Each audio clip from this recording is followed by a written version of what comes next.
Assalamualaikum warahmatullahi wabarakatuh. Anak-anakku semua yang saya cintai dan saya banggakan, kembali bertemu kembali dengan saya di pelajaran pendidikan agama Islam dan budi pekerti. Kali ini kita akan membahas materi, temanya tentang memupuk rasa persatuan pada hari yang kita tunggu. Nah, sebelum saya menyampaikan materi ini, izinkan saya untuk menyampaikan tujuan pembelajaran kita pada kesempatan kali ini. Nah, adapun tujuan pembelajaran kita pada kesempatan kali ini adalah diharapkan nanti setelah mengikuti serangkaian kegiatan pembelajaran, diharapkan kalian dapat memahami ketentuan sholat Jumat dengan benar, Itu tujuan pembelajaran kita pada kesempatan kali ini.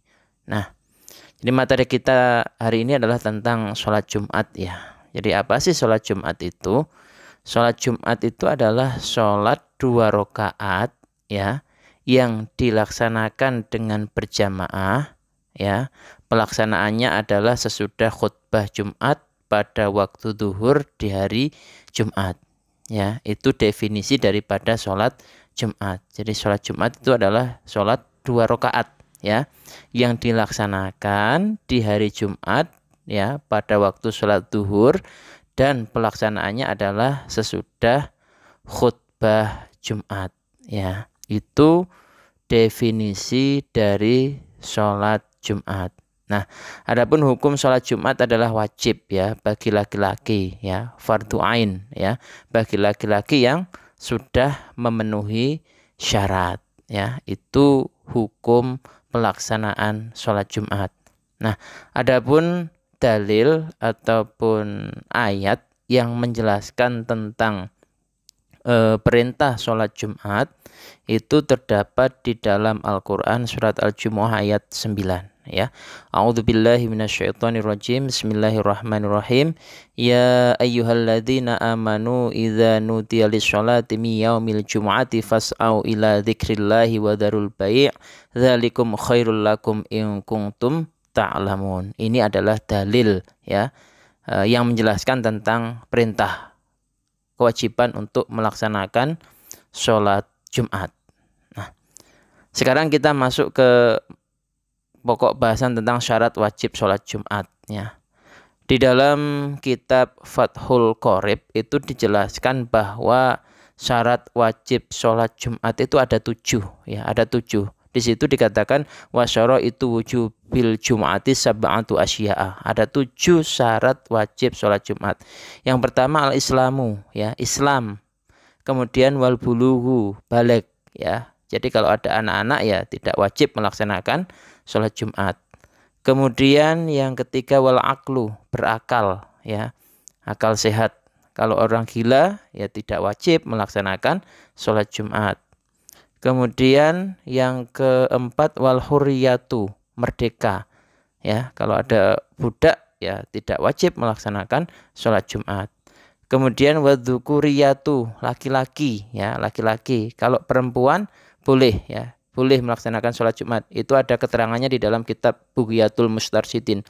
Kemudian wasihatu, sehat. Kalau ada orang sakit tidak wajib melaksanakan sholat Jumat.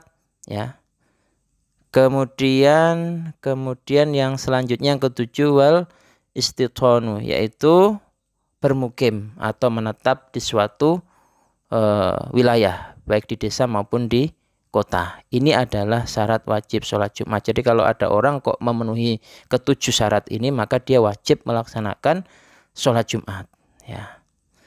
Kemudian syarat sah mendirikan sholat Jumat. Di dalam beberapa literatur itu dikatakan bahwa syarat sah mendirikan sholat Jumat itu ada 4.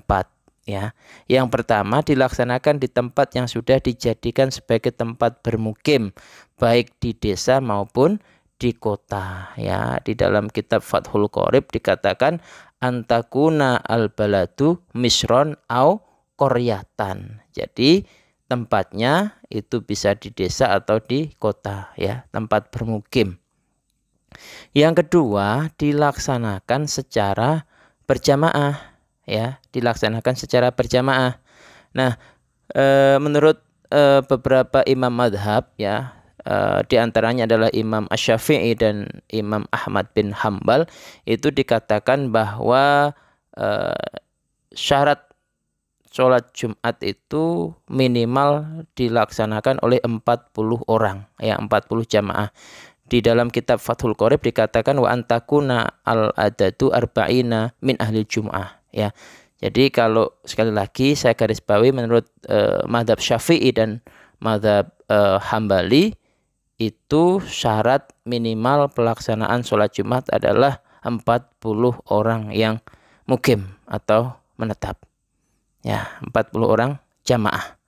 Kalau madhab yang lain tidak mensyaratkan jumlah 40. Tapi kalau di dalam madhab Syafi'i dan madhab Hambali itu 40.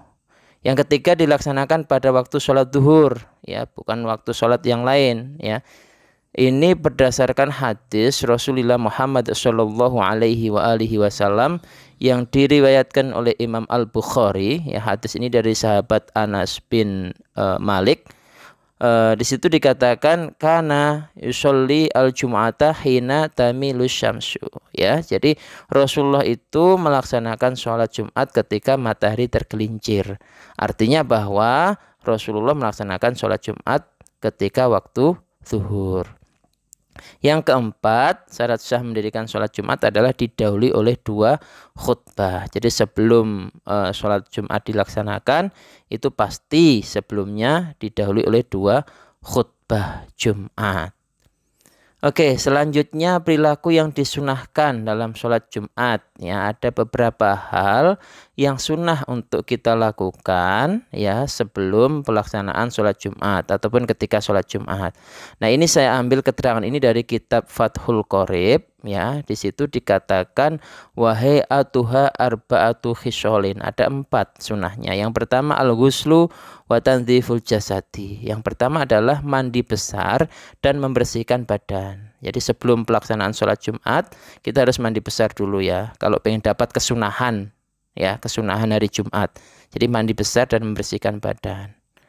Kemudian yang kedua, walub susiyabi albidi, yaitu mengenakan pakaian yang berwarna putih, ya. Jadi kalau pergi Jumatan, ya, diusahakan memakai pakaian yang berwarna putih.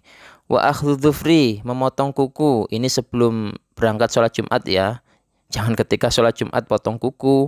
Kemudian watibu, ya, memakai wewangian. Jadi watibu, memakai wangi-wangian, ya, memakai kalau sekarang, ya, parfum lah, ya. Jadi memakai wangi-wangian ketika pelaksanaan sholat Jumat, ya. Makainya ya sebelum sholat Jumat, ya. Itu beberapa hal yang sunnah dilakukan ketika sholat Jumat. Baik anak-anak, itu tadi materi kita pada kesempatan kali ini. Mudah-mudahan kalian bisa memahami dengan baik. Nanti kalau ada yang kurang jelas bisa ditanyakan ke saya. Demikian, terima kasih. Mohon maaf apabila ada kekurangan. Akhiron, wallahul muwaffiq ila aqwamit thoriq. Assalamualaikum warahmatullahi wabarakatuh.